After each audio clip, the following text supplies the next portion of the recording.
This is the last film for this segment, and this is the most important part.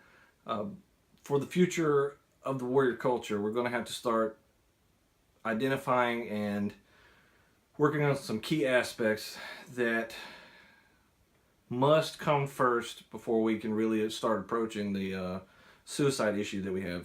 Veterans are twice as likely to commit suicide over the general populace. For the past 10 years, we've attempted a lot of applied psychology, a lot of applied science, different aspects to try to curb that number and those rates from the 22 to 20. And it's great that we're doing awareness. Even though there's criticism, that criticism's unwarranted, it's really hard to get volunteers to get into any aspects. So those that are doing the awareness, I congratulate you. The other is we're discussing things, getting veterans to talk to each other. Call your buddy, call your platoon mates, and that's also a great opportunity to bridge to them. But ultimately, this is not preventative maintenance. This is on the back end. Once the individual has suicide in their minds, they've already had that cancer started. So what we have to do is not look at it, say, suicide prevention, because right now we're not doing a prevention. We're doing a suicide maintaining. And we don't need to be doing that. We need to catch it further or prior to, far prior to. And it has to start with our culture. Because what we don't like to talk about is in warrior culture, suicide is actually considered an option. If you research and look at the samurai, they had a strict code for it.